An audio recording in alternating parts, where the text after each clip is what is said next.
네, 반갑습니다. 네, 어제, 오늘, 그리고 좀, 오늘 아침도 확실히, 좀 늦게 왔습니다. 날이 좀 풀린 것 같아요. 지난주에 비해서 좀 풀린 것 같습니다. 그런 것 같긴 한데, 지난 또 주를 생각을 해보면 정말, 오랜만에 또 많이 추웠던 것 같습니다.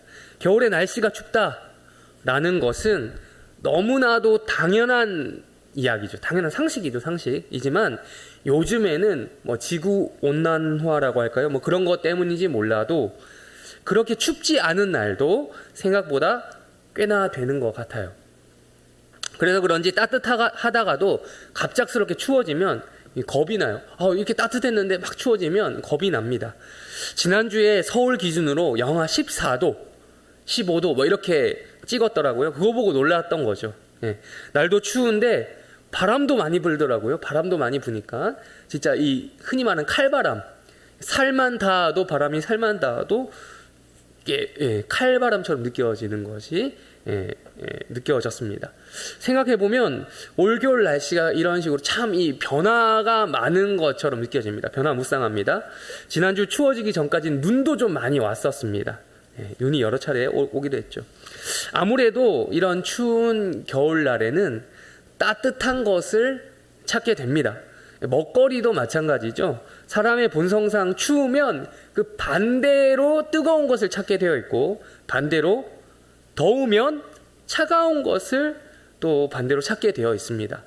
간식류만 해도 그렇죠. 여름에 주로 인기 있는 간식류가 뭡니까? 아이스크림이나 빙수. 저희 아버님 참 빙수를 좋아하셨는데 팥빙수 참 좋아하셨던 거, 저도 그래서 좋아하게 된 것 같습니다. 그런 빙과류가 인기를 얻고 있고, 겨울 같은 경우, 지금 같은 겨울에는 뜨끈뜨끈한 간식들이 있죠. 호떡이나 붕어빵. 요즘에 뭐 붕어빵 가게가 많이 없다라고 하는데 이제 또 생기는 곳들이 있더라고요. 주변 미사에도 보면 몇 군데 있는데, 그런 어묵 뭐 이런 등의 뜨끈뜨끈한 따끈따끈한 간식이 인기를 얻습니다.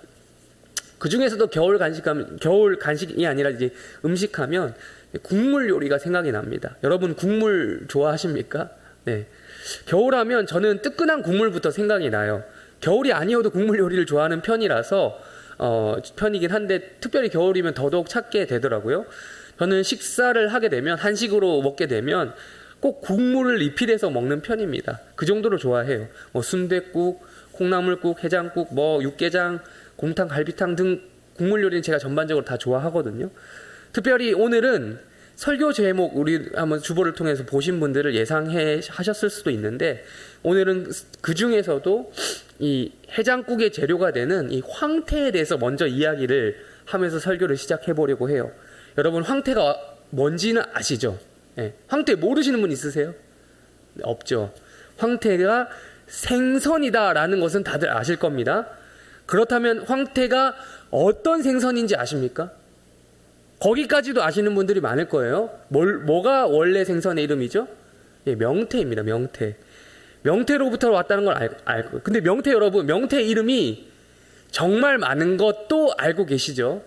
명태는 상태에 따라서 다양하게 이름이 불리고 있습니다. 살아있는 거, 생물. 뭐라고 합니까? 생태. 얼어있는 거, 동태. 그럼 여러분 요즘에 뭐 보면 그 집들이 코다리가 뭔지 아세요? 코다리의 정확한 그거에 대해서 아세요? 반쯤 건조한 것을 코다리라고 한다고 해요. 노가리는 뭔지 아세요? 노가리? 우리 뭐 이 중에는 없겠지만 술안주로 자주 거론이 드실 분이 없겠지만 술안주로 자주 찾게 되는 노가리, 이 어린 이 명태를 말린 것을 노가리라고 한다고 해요. 그렇다면 여기서 가장 헷갈리는 게 요겁니다. 북어와 황태의 차이를 아세요? 북어와 황태의 차이. 여러 명태에 대한 명칭이 있는데 북어와 황태의 차이를 잘 알지 못해요. 저도 공부를 해서 알게 됐어요. 북어 해장국, 황태 해장국, 사실 거긴 줄 알았거든요. 그게 아니더라고요. 둘 사이에 크게 다름을 못 느끼는데 크게 다릅니다. 차이가 있어요. 제조 환경의 차이가 있습니다. 북어는 명태를 어떻게 한 거?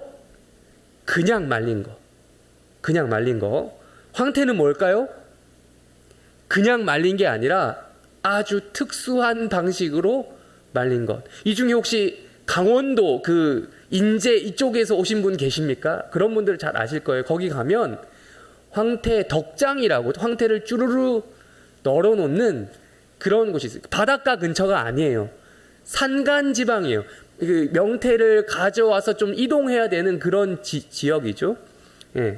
거기 가면 이제 황태 덕장에는 황태를 제조하는 그런 그 업장이 있는데, 이 황태는 그냥 말린 게 아니라 한겨울에 눈과 바람을 일부러 맞히는 거예요. 일부러 맞히면서 일교차를 이용해서 얼렸다가 녹였다가 그러다가 말리게 되는 이런 과정을 겪게 해서 자연스럽게 건조시킨 것을 말합니다. 그래서 제가 찾아봤습니다. 이에 대한, 얼마 전에 추웠으니까 또 이런 것이 이야기가 있을까 해서 찾아봤더니, 검색해봤더니 마침 기사가 나왔더라고요. 1월 25일자 KBS 뉴스에서 추울수록 맛있어요, 황태 말리기 한창이라고 하는 이 기사를 보았습니다. 그렇게 만들어진 황태는 이름 그대로 속살이 노란색으로 변합니다. 황태로 되는 거죠. 황태가 되는 거죠. 맛도 더 북어도 맛있지만 북어보다 이 황태가 맛이 더 좋다라고 해요. 제조 과정에서도 제가 말씀드렸다시피 당연히 황태가 좀 더 비싸다고 합니다. 좀 더가 어느 정도인지 저도 잘 모르지만 더 비싸다고 해요. 이렇게 만들어진 황태는 여러 요리에 사용되지만 제가 방금 말씀드린 뜨끈한 이 국물 요리의 대명사인 이 황태 해장국에 주로 많이 쓰이는 식재료입니다. 참 이걸 보니까 재밌더라고요. 이 과정에 대해서 듣고 나니까. 추울수록 맛이 깊어진다, 이 황태가. 근데 이거를 뜨겁게 해야 또 우리는 그 깊은 맛을, 우러나오는 깊은 맛을 제대로 볼 수 있다 라는, 이게 정말 제가 이걸 보고 나서 재밌다라는 생각이 들었어요. 근데 아이러니하게도 사람들은 날이 추울수록 이 더욱더 따뜻한 것 혹은 따뜻함의 이미지를 그리워하는 경향이 있습니다. 춥다라고 하는 이미지는 비단 날씨만을 가리키는 것은 아닌 것 같아요. 시간이 가고 세월이 흘러갈수록 우리가 이렇게 표현하잖아요. 세상은 추워. 네, 세상은 춥다라고 하잖아요. 분명 이 대한민국 사회가 전반적으로 불경기라고는 하지만 갈수록 경제적으로 더했으면 더했지 과거보다 못한 삶을 살고 있지 않은 것 같은데, 우리는 지금보다 못 살던 시절보다 더 차가운 시절, 냉정한 시대를 살고 있다라고 표현을 합니다. 예. 여러 미디어를 통해 들려온 소식을 들어보면, 그리고 세상 속에서 살아가다 보면 사회 전반적으로 그런 분위기가 있다, 강하다라는 것을 우리가 확인할 수 있어요. 그래요. 100번 양보해서 세상은 그럴 수 있다 칩시다. 그러나 교회만큼은 그래서는 안 되는 거 아닙니까? 그러나 교회도 그런 추세를 거스르기엔 매우 힘들어 보여요. 예. 한국 교회 하면 이런 이미지가 있습니다. 한국 교회 하면 우리가 그렇게 오래되진 않았지만 이 한국 교회 하면 아무리 어려웠던 시절, 추운 시절이라고 할지라도, 옛날에 경제적으로 가난하고 어려웠던 시절이라고 할지라도 내세울 만한 것이 있었는데요. 그게 바로 이것, 뜨거움이었어요. 뜨거움. 추울수록 맛이 있는 황태처럼 세상이 어려울수록 한국 교회 성도들은 하나님의 사랑의 그 맛, 그 뜨거운 맛을 세상 속에서 드러냈습니다. 보였어요. 그런 역할을 감당했어요. 구체적인 사례를 제가 말씀드리지 않아도 제가 어떤 말 하는지 다들 잘 아실 겁니다. 물론 신학적으로 정교함이 떨어진다고 해야 되나, 정돈이 안 되었다고 해야 되나, 그런 부분도 있었어요. 속된 말로 하자면 비록 무식했죠. 무식한 점은 있었습니다만 뜨겁기는 했었다는 거예요. 뜨겁기는. 그러나 요즘은 갈수록 이 한국교회가 내세울 만한 장점인 뜨거움마저 상실해가고 있다는 것이 안타깝습니다. 그렇다고 해서 신학적으로 정교하냐, 그것도 아니에요. 어줍지 않게 들은 걸 많은데 그게 정돈이 되어 있는 성경 지식이나 신학 지식은 아닌 경우를 제가 많이 봤습니다. 그런데 뜨거움마저 없어지고 있다. 뜨거움마저. 그게 안타깝습니다. 여기 앉아서 예배 드리시는 분들 가운데는 신앙생활을 꽤나 오랫동안 하신 분들이 많을 겁니다. 주로 일부 예배 드리시는 분들은 연수가 좀 되시는 분들이 많더라고요. 우리 가운데서도 한때 뜨거웠던 자신의 과거에 대한 기억이 있으시겠죠. 예, 또한 과거에 뜨거웠던 따뜻했던 신앙 공동체, 교회에 대한 추억이 있으시리라 생각을 합니다.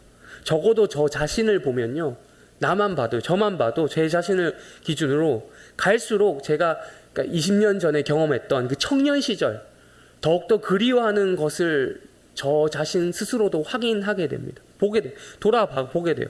그런 것으로 보아서 지금 저의 상태가 예전보다 뜨겁지 않은 것, 즉 식어져 버린 것은 확실해 보입니다. 예전보다. 공교롭게도 얼마 전 우리 해림교회에서 날마다 새벽 기도 때마다 하는 날주 말씀이 있죠.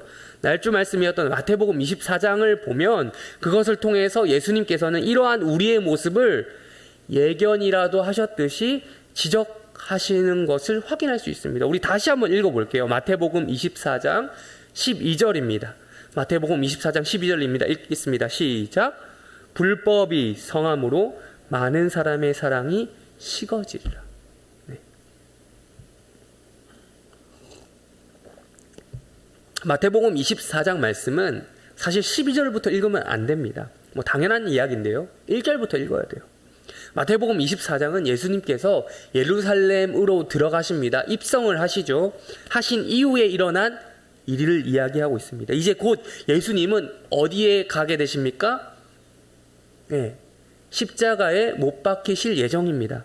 예수님께서는 당시 화려했던 예루살렘 성전이죠. 그때 당시 헤롯에 의해서 재건축되었기 때문에 헤롯 성전이라고 불리는 이 성전이 파괴될 것을 예언하셨어요. 예루살렘 성전, 화려한 성전, 제자들이 와, 예수님 저거 보세요, 얼마나 화려하고 멋집니까? 라고 우리의 자신들의 영광, 유대인들의 영광을 막 드러내려고 했을 때 예수님은 그 성전이 파괴될 것이다 라고 이야기하시면서 동시에 세상 끝날, 즉 종말, 말세에 대한 징조를 이야기해 주셨어요. 제자들에게. 그 장면이 24장에 쭉 나옵니다. 그 징조에 대한 이야기가 오늘 우리가 다룰 12절 직전까지 항목별로 쭈쭈쭈쭈 이어집니다. 그리고 12절에 이르러서 다음과 같은 말씀을 하신 거죠. 또 한 번 읽어보겠습니다. 불법이 시작. 불법이 성함으로 많은 사람의 사랑이 식어지리라. 불법이 뭐 한다고요? 성한다. 여기서 사용된 불법이라고 하는 이 단어는 헬라어로 아노미아라고 해요. 아노미아. 그러니까 아노미아가 뭐냐면 노미아. 그러니까 노미아의 앞에 아가 붙은 거예요. 노미아는 노모스라고 하는 이 법이란 뜻인데 법의 앞에, 법이라는 단어 앞에 부정 접두어 아가 붙은 겁니다. 그래서 그런 형태다. 즉 불법이 되는 거죠. 불법. 네. 우리 쿠데타 등으로 인해서 발생하는 무질서 있죠. 사회적 혼란, 무법지대, 무법 현상을 가리켜서 사회학 용어로서 뭐라고 합니까? 아노미 현상 들어보셨어요? 아노미 현상? 그렇게 말하는데 바로 이 아노미아에서 이 말이 나온 겁니다. 네. 즉 예수님은 무법, 법이 없는 것, 불법이 성하여진다, 많아진다, 그것이 바로 말세에 있을 현상이다라고 이야기해 주셨습니다. 2024년 대한민국에 살고 있는 우리는 이에 대해서 상대적으로 둔감할지도 모르겠습니다. 현재 기준으로 대한민국은 완벽하지는 않더라도 나름의 법치 국가로서 역할을 하고 있습니다. 그래서 그래요. 대한민국 사회 가운데 완벽한 정의가 구현되지는 못한다 할지라도 그래도 우리나라는 그래도 사법체계가 원활히 돌아가는 편에 속합니다. 미디어를 통해서 확인할 수 있는 여러 나라들의 상황을 살펴보면 그렇지 않은 나라들이 생각보다 많아요. 예. 말 그대로 불법 혹은 범법이 많은 나라들이 있습니다. 무법도 있어요. 무법지대도 있어요. 진짜 그런 나라들. IT 이런 나라들 있잖아요. 우리나라라고 해서 마냥 다른 나라의 이야기로만 치부할 수 없는 것이 이렇게 우리 대한민국 사회가 정돈된 지 오래되었습니까? 아니요. 그렇게 오래되지 않았어요. 수백 년 동안 이런 상태가 유지되고 있던 나라가 아니었죠. 게다가 갈수록 다시 긴장되어져 가는 이 안보 정세가 있어요. 요즘에 기사 좀 보십니까? 뉴스 같은 거? 보시면 북한의 이게 심상치 않다 이런 얘기 들어보셨어요? 네. 국가의 관계, 이 안보 상황에 따라 얼마든지 혼란을 틈타서 불법이 성해지는 혹은 많아진 그런 것들을 빌미로 해서 그런 일들이 많아지는 것을 경험할 수도 있다는 거죠. 그러다 보면 가장 먼저 발생하는 일은 바로 이겁니다. 서로가 서로를 믿지 못하는 현상을 우리가 경험할 수도 있다는 거예요. 경험하게 된다는 거예요. 불법이 성해지면. 사람과 사람 사이에 기본적인 신뢰라는 게 있잖아요, 원래. 굳이 사사건건 여러분 모든 상황 가운데 법적인 효력을 발생시키려고 공문서를 씁니까? 여러분 내일 우리 뭐 합시다. 공문서 다 씁니까? 도장 찍습니까? 아니죠. 그냥 하는 거죠. 구두로 얘기하고 그걸 서로를 믿기 때문에 그렇게 하잖아요. 공문서를 그렇게 작성할 필요가 없어요. 그리고 모든 전화 내용, 혹시 그런 분들 간혹 계시죠. 모든 전화 내용을 녹음으로 해놓으신 분 간혹 있는데, 뭐 필요에 의해서 그렇게 할 수 있습니다만, 모든 전화 통화를 의도적으로 막 내가 녹음 못 믿어서, 사람을 못 믿어서, 꼭 그러지 않더라도 신뢰를 바탕으로 해서 이 세상에는 이 신뢰를 바탕으로 이루어지는 일들이 많이 있어요. 그러나 사사건건 그렇게 해야 될 정도라면, 아니 그렇게 해도 법적인 효력을 기대할 수 없는 사회라고 한다면 얼마나 살기 힘들겠어요. 신뢰 문제의 최후 보루라고 할 수 있는 것이 바로 법이거든요. 법은 최선이 아니에요. 법은 최선이 아니에요. 인간 사회의 법이 만들어진 것은 바로 최후의 보루로서 만들어진 것이죠. 사실 서로가 서로를 잘 신뢰하는 사회가 가능하다면 법이 필요가 있겠어요? 거의 필요가 없겠죠. 신뢰 문제에 있어서 최후의 그 마지노선을 그어놓은 것이죠. 하지만 생각보다 여러분, 법정이나 법원 이런 데 다녀오 보신 분 알죠? 생각보다 거기 사람들이 많아요. 문제를 가지고 왔다 갔다 하시는 분들이 많아요. 생각보다 세상에 돌아가는 일들을 보면 그렇게 법에 의존해야 되는 일들이 많다라는 거죠. 법치 국가일수록 더더욱 그래요. 그만큼 이 세상은 불법이 많거나 혹은 불법을 법으로 정해놓지 않아서 많지 않아 보이는 것일 뿐, 그 둘 중 하나다라고 볼 수 있는 겁니다. 멀리 갈 것도 없이 1960년대만 하더라도 우리나라보다 잘 살았던 나라들이 동남아에 있었어요. 여러분 옛날에 동남아 국가들 우리나라보다 잘 살았던 거 우리 어르신들은 알 거예요. 그 나라들을 지금 가보면요, 좀 산다는 집마다, 동남아 여행 해보셨죠? 가보면 좀 산다는 집, 그런 마을마다 가드가 있어요. 가드, 경호원, 개인 사설 경호원이 경비들이 있는 거죠. 우리 아파트 경비실 일하시는 이런 분들이 참 총을 들고 있는 이런 경호원들이 있다. 가드들. 그 집들을 다 철창을 해놓거나 뭐 이런 식으로 해놓는 거죠. 철저히 보안을 해놓습니다. 볼 수 있어요. 여러분 그 잘 산다는 미국도 그럼 다를까? 미국의 형편이 다를까요? 여러분 미국 요즘 들어 뭐 뉴스 같은 거 보셨습니까? 요즘 들어서 떼강도들이 그 고가의 명품이나 뭐 애플 매장 같은 데 가서 아이폰이나 이런 스마트폰을 털어가는 그 모습 뉴스로 확인해 보셨어요? 얼마 전의 이야기입니다. 싹쓸이 막 털어가는 거. 총 쏠까봐 직원들 무서워서 가만히 있어요. 그 사회 가운데 불법이 많아지는 것은요, 언제든 순식간에 일어날 수 있는 일이에요. 예수님은요, 이 아노미 현상을 무엇과 연결시키셨습니까? 불법이, 우리 12절 보시면 불법이 성함으로 뭐요? 많은 사람의 사랑이 어떻게 된다고요? 식어지리라. 예수님은 이것을 사랑이 식어지는 것, 원어로 좀 더 정확히 번역해 보자면 사랑이 차가워지는 것, 식어진다는 표현, 차가워지는 것으로 연결시켰습니다. 여러분 불법과 사랑, 이 두 단어가 어울립니까? 전혀 어울리지 않는 단어처럼 보여요. 불법적인 사랑, 말이 안 되잖아요. 그걸 우리는 가르쳐서 불륜이라고 하잖아요. 불법과 사랑이 어울리지 않는 단어예요. 물과 기름 같은. 이게 무슨 말 같지도 않은 어투냐라고 할 수도 있겠지만 그게 아니에요. 예수님은 이것을 인간 내면의 이 본질적인 문제로 지금 끌고 가시는 겁니다. 불법이 많아지는 현상은 단순히 사람이 사람을 신뢰하지 못하는 것을 넘어서서 사랑이 식어지는 일이라라는 것이에요. 사랑이라고 하는 감정은요, 인간 본성 안에 내재되어 있는, 들어있는 인간이 하나님의 형상이라고 하는 가장 강력한 증거거든요. 네.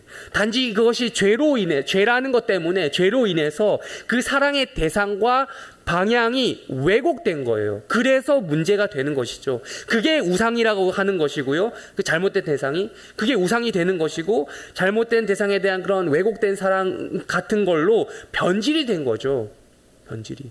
어쨌거나 사랑이라고 하는 것 자체는 삼위일체 하나님 그 안에서만 원래 있던 거예요. 인간 이 세상을 창조하시기 전에도 사랑이란 개념이 있었는데, 그거는 삼위일체 하나님 안에서만, 하나님의 관계 안에서만 나타났던, 감히 인간이라고 하는 피조물들이 흉내낼 수 없었던 것이에요. 마치 흉내낼 수 없는 원조 맛집의 비법과도 같은 것이었어요.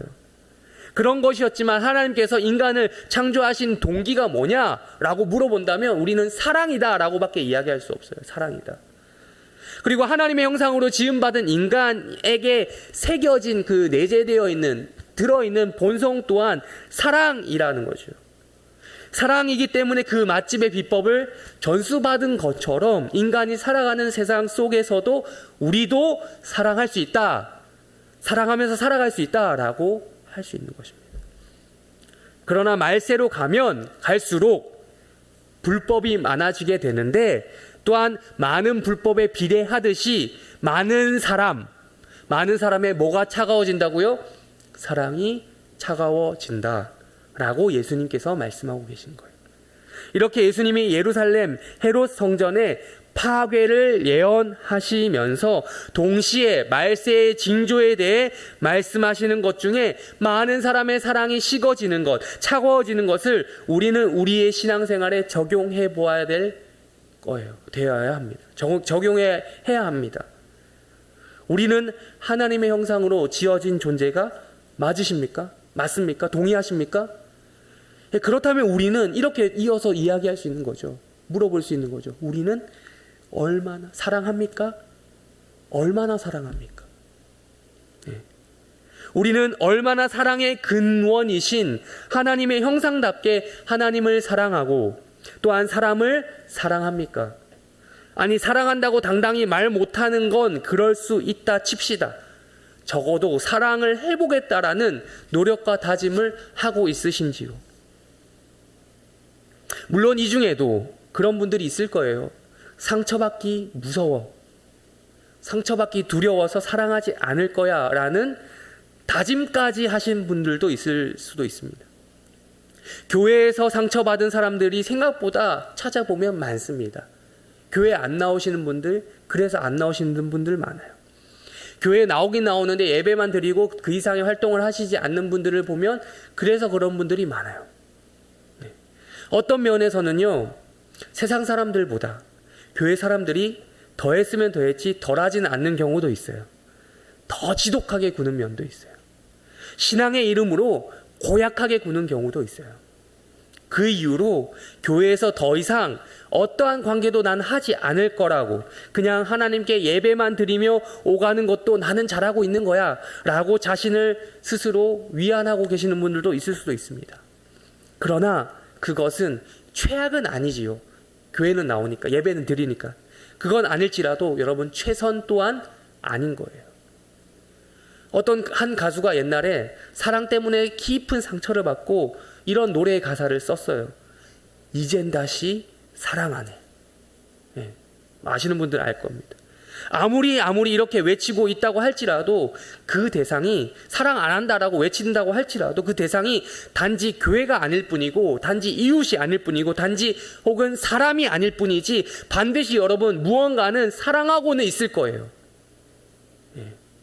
앞서 말씀드렸다시피 하나님의 형상으로 지어진 인간은 어떤 대상이든 무조건 사랑은 하도록 만들어진 존재라니까요.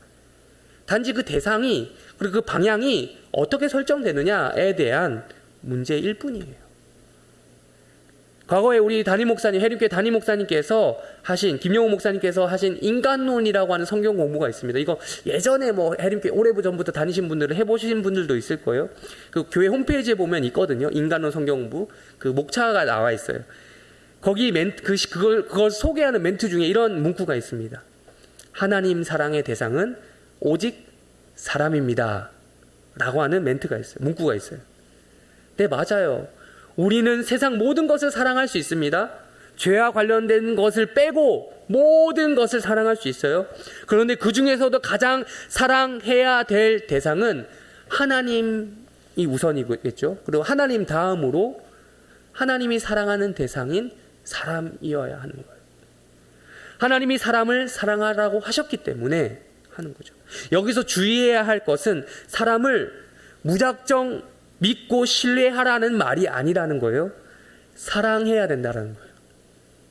아까 앞서 이루어지는 말씀드린 거 있죠. 각종 세상에서 일어나는 불법적인 일들 생각해보면 죄로 인해서 타락한 이 인간들은 더 이상 신뢰의 대상이 될 수가 없어요.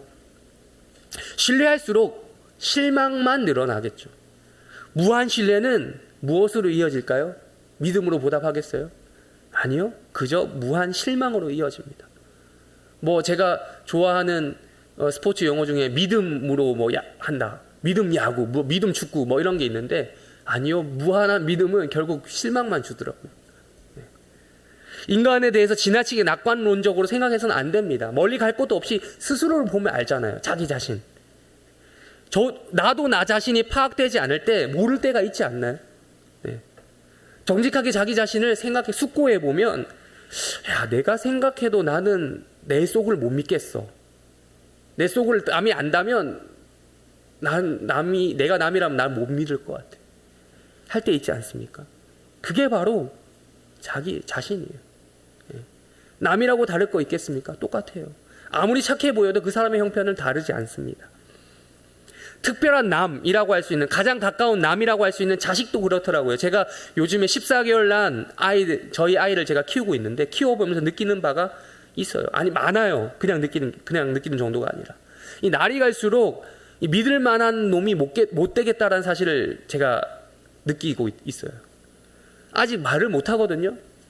14개월이라서.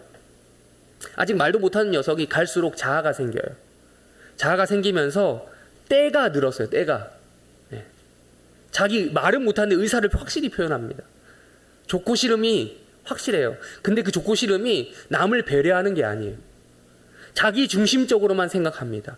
그렇게 행동하고 생각하는 게 눈에 보여요. 어른 눈에는 그게 다 보이죠. 네. 제가 지금 제 자식을 사랑하지 않아서 이 말을 드리는 겁니까? 네. 아니죠. 정말 이쁘고 귀엽고 사랑스럽거든요. 네. 그렇지만 그게 그 사실로 믿음의 대상을 삼을 수는 없다라는 거예요. 네. 그럼에도 제가 교회에서 사역을 하면서, 가정에서 생활을 하면서 느끼는 것은 다른 대상을 사랑하기보다는 다른 걸 사랑하는 거에는 너무나도 허무함과 한계가 있는데 사람을 사랑하는 것이 그나마 그래도 가장 보람차다라는 거예요. 네. 그 과정 가운데서 제가 상처를 안 받는 게 아니거든요. 저도 여러분 상처 많이 받습니다. 교회 사역하다 보면 여러분들도 세상에서 상처받는 것처럼 저도 상처를 받습니다. 제가 가끔씩 결석자들에게 전화를 돌리다가 텔레마케터 취급을 받은 적이 한두 번이 아닙니다. 네. 가끔 저를 제가 실적을 올리기 위해서 전화하시는 줄 알아요. 네. 네, 아니에요. 물론 그런 일을 겪고 나면 정도에 따라 차이가 있지만 그런 일을 좀 심하게 당하다 보면 요즘 애들 말로 현타가 와요. 현타. 요즘 애들 쓰는 말 중에 그런 말이 있는데, 그럴 때는 잠깐 내가 이걸 왜 하고 있지? 이런 생각이 오면 스트레스 쫙 받으면 유튜브 영상 몇 개 좀 봅니다. 보고 싶은 거. 보고 기분 전환 좀 했다가 다시 해보자 연락하고 또 그래요. 그럼에도 하나님의 형상으로 지어진 이 존재, 사람을 사랑하려고 나름 제 위치에서 노력하려고 하는 거죠. 네, 그래요. 말세라서 그런 거예요. 말세라서. 말세의 세상 곳곳에서 무법한 일들, 불법한 일들, 편법, 이 판을 치고 많아지는 것처럼, 그런 것처럼 세상 곳곳에서 많은 사람들의 사랑이 식어지는 것은 당연한 일입니다. 교회도 세상의 한 부분이라고 생각하면 그렇게 된다라고 하는 것은 당연한 것이죠. 그래서 우리 믿음의 대상, 신뢰의 대상은 사람이 아니라 오로지 우리 하나님, 우리 예수님만이 되어야 한다는 말이 괜히 있는 게 아닌 거죠. 그러나 여기서 그칠 수는 없죠. 아무리 교회가 세상의 한 부분이라고 할지라도 교회는 교회 나름의 독특한 점, 구별된 점, 거룩한 지점이 있기 때문입니다. 우리 13절 읽겠습니다. 13절 읽겠습니다. 시작. 그러나 끝까지 견디는 자는 구원을 얻으리라. 아멘. 끝까지 견디는 자라고 하는 지점이에요. 교회죠. 끝까지 견디는 자들의 모임이 교회잖아요. 예수님께서는 무법, 불법, 편법이 판을 치듯 많아지는 세상 속에서, 많은 사람의 사랑이 식어지는 세상 속에서 한 가지 대안을 주셨습니다. 끝까지 견디는 자들, 교회는 구원을 얻는다라는 것이에요. 끝까지 견디라는 단 한마디를 주셨어요. 버티고 버티라는 말이죠. 불법이 가득한 세상 속에서, 사랑이 식어지다 못해 얼어붙어 버린 세상 속에서 이 말 한마디로 위안이 됩니까, 여러분? 별로 위안이 안 되는 분들도 있을 겁니다. 그러나 여러분 생각을 해보세요. 극한 상황 속에서 해줄 수 있는 가장 현실적인 대답이 이게 아니겠습니까? 영화나 드라마를 보시면 여러분, 뭐 전쟁이나 뭐 이런 급박한 상황 속에서 막 사람이 붙어있던 사람이, 가족이나 뭐 연인이 헤어지는 장면 있잖아요. 떨어지는 장면. 그때 해줄 수 있는 가장 현실적인 말이 뭐예요? 꼭 살아남아. 나중에 보자. 버텨. 다시 우리 살아서 보자. 살아남아야 돼. 나중에 보자. 이런 말 아니겠어요? 이런 맥락에서 예수님이 지금 십자가에 자신이 달려 돌아가시기 전에 이러한 말세의 때를 전반적으로 두루두루 살펴보시면서 이런 말씀을 하신 거예요. 우리 끝까지 견뎌서 보자라는 거예요. 천국에서 보자는 거죠. 천국이 오는 그날까지 버티라는 거예요. 그렇다면 우리는 또 이렇게 물어볼 수 있는 거죠. 끝까지 견디는 자입니까? 사랑이 식어져가는 세태 속에서도 우리는 사랑하려고 애쓰며 견디는 자입니까? 우리 해림교회는 그러한 신앙 공동체의 역할을 하고 있습니까? 삼일체 하나님을 함께 믿으며 끝까지 서로를 바라보며 믿음으로 견디는 공동체, 그냥 사랑하는 정도가 아니라 뜨겁게 우리 앞에 처음에 얘기했던 것처럼 뜨겁게 사랑하려고 노력이나 해보는 공동체 맞습니까? 식어져가는 공동체가 아니라. 설교를 정리하겠습니다. 매번 겨울만 되면 매스컴과 미디어에서 이런 난리법석을 떱니다. 역대급 한파. 올해도 어김없이 검색해보니까 역대급 한파 기사가 또 여러 나왔더라고요. 날씨만 추운 줄 알았더니 세상이 돌아가는 상황이 또한 춥습니다. 대부분 가계 형편이 어렵다고 합니다. 물가는 올라가고 월급은 말 그대로 동결되고 얼어붙은 거죠. 동결되고 말 그대로 몰아치는 경제 한파에 얼어붙어 버렸습니다. 사회 양극화로 인한 불평등 문제는 갈수록 가속화됩니다. 그렇기 때문에 어떤 일부 그런 생각, 뭐 다수는 아닌 것 같고 일부 어떤 친구들은 전쟁이라도 일어났으면 좋겠다라는 말을 함부로 하시는 친구들도 있다고 해요. 젊은 이들 중에는. 게다가 지구촌 곳곳에서 말세 일어날 법한 소식들을 우리가 듣게 됩니다. 자연재해뿐만 아니라 뭐 전쟁 소식들 여전히 있죠. 아까 또 말씀드렸지만 남과 북이 대립하고 있는 이 한반도의 정세, 북한의 동태 때문에 심상치 않아 보이는 이런 면들 있습니다. 정말로 기도해야 하는 상황입니다. 그렇습니다. 상황이 추운데요. 추워질수록 우리는 더욱더 뜨거움을 추구해야 된다는 것이죠. 시작하면서 제가 설교를 시작하면서 1월 25일자 KBS 뉴스 기사 제목 말씀드렸던 거 기억하십니까? 추울수록 맛있어요. 황태. 그래요. 황태는 겨울이 추울수록 맛있어집니다. 그래서 오늘 설교 제목처럼 황태는 하늘이 만든다라는 말을 황태 작업하는 그 업장에서 괜히 하는 게 아닌 거예요. 날씨는 우리에게 속한 것이 아닙니다. 누구에게 달려 있습니까? 신에게 달려 있죠. 하나님께 달려 있습니다. 추운 겨울 날씨 속에서 눈을 맞으며 차디찬 겨울 바람을 맞으며 우리는 더욱더 노란 황태로 익어갈 것입니다. 그렇게 익어가되 잘 익은 황태가 되어서 언제든 뜨거운 해장국 안에 들어갈 준비를 해야 된다는 거예요. 입안을 데울 정도로 뜨거운 해장국 안에서 헤엄치면서 추운 겨울 날씨를 통해 숙성될 대로 숙성된 그 깊은 감칠맛을 착 퍼뜨려야 된다는 거예요. 사도 베드로는 베드로전서 1장 22절에 이런 말씀을 했습니다. 제가 읽어드리겠습니다. 너희가 진리를 순종함으로 너희 영혼을 깨끗하게 하여 거짓이 없이 형제를 말하기에 이르렀으니 마음으로 뜨겁게 서로 사랑하라 라고 권면했습니다. 예수님 수제자답게 사랑이 차가워지는 이 말세 현상을 예수님께로 들었겠죠. 이 말씀을.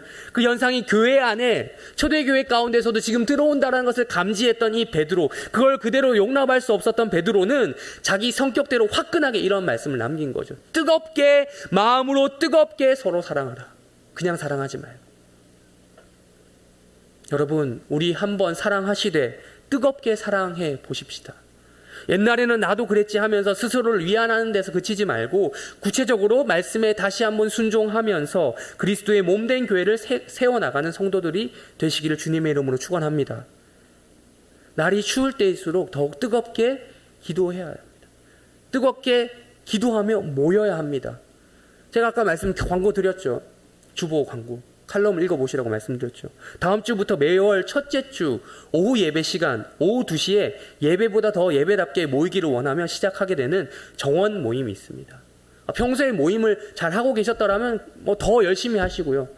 근데 꼭 해림교회 성도가 이 중에 아닌 분이 있으실지 모르겠지만 그런 모임이 있다면 그런 모임에 교회 공동체다운 모임에 함께 잘 하시라는 거예요. 우리 해림교회는 이렇게 하겠다는 거예요.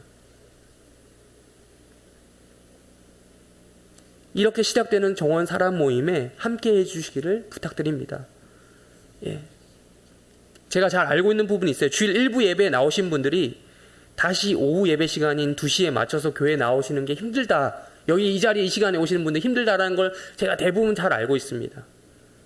제가 왔다 갔다 하면서 보니까요. 그럼에도 해림교회 성도라면 오늘 설교한 내용을 우리의 삶에 적용하기를 바라는 마음에서 한 달에 한 번 있는 정원 사랑 모임에 함께 해주시기를 간곡히 부탁드립니다. 다른 교회 등록 교인이라면 그렇게 또 하시고요. 처음부터 거창하게 뜨거운 사랑을 제가 말씀은 되게 거창하게 읽었는데 거창한 걸 요구하지 않았어요. 우리 아까 찬송도 부르면서 충성 이런 얘기 했는데 환난과 핍박 중에서도 충성, 그 충성이 교회에서 원하는 충성은 일단 정원 모임부터 제대로 해달라는 거예요. 오후 2시. 사랑을 위한 조심스러운 발걸음을 옮겨주십시오. 그렇게 한 발자국 옮기다 보면 그렇게 끝까지 견디게 될 것이고요. 오늘 말씀처럼 그렇게 되는 공동체가 바로 우리 교회 공동체가 끝까지 견디는 공동체가 될 것입니다. 마지막으로 14절을 읽고 마치겠습니다. 마지막 14절 읽겠습니다. 시작. 이 천국 복음이 모든 민족에게 증언되기 위하여 온 세상에 전파되리니 그제야 끝이 오리라. 우리의 땅 끝은 저기 멀리 아프리카 선교지가 아닙니다. 아까 아프리카 인도 선교 얘기했지만 거기가 우리는 아니에요. 우선적으로 해림교회라는 세상 속에서 땅 끝은 바로 정원 모임인 것 같습니다. 뜨겁게 사랑하고자 하는 복된 소식, 즉 복음이 모든 해림교회 성도들 가운데 먼저 증언되어야 할 것입니다. 여기서도 사랑 못하는데 아프리카 오지 가겠다, 거기서 선교하겠다, 거기서 사랑 나눠주겠다 이런 말 할 수 없습니다. 부디 우리 오늘 말씀 12절 마태복음 24장 12절에서 14절까지 이 말씀을 믿으시며 우리 삶에 적용하시는 축복과 은혜가 있기를 주님의 이름으로 축원합니다. 그렇기 위해서 해림교회에서 먼저 뜨겁게 서로를 사랑하며 주변 곳곳에까지 복음을 전하시는 성도들이 되시기를 주님의 이름으로 축원하며 설교를 마치겠습니다. 기도하겠습니다. 하나님 아버지 감사합니다. 오늘도 이렇게 주일 일부 예배 나오며 하나님 앞에 예배드리기를 사모하는 심령들 주님의 이름으로 축복합니다. 또한 이들이 이것에서 그치는 것이 아니라 각자의 자리에서 뜨겁게 형제들을 사랑할 수 있는 그 마음을 가지고 나름의 방식과 방향을 강구하며 사랑할 수 있도록, 특별히 우리 해림교회 성도들이라면 당연히 참여해야 될 오후 정원 모임 기대하며 모일 수 있도록 도와주시옵소서. 감사하며 예수님의 이름으로 기도합니다. 제가 축도로 예배를 마치겠습니다. 지금은 우리 주 예수 그리스도의 은혜와 하나님의 사랑과 성령의 교통, 인도, 위로하심이 이곳에 모여 예배드린 모든 해림교회 성도들 가운데 함께 있을지어다.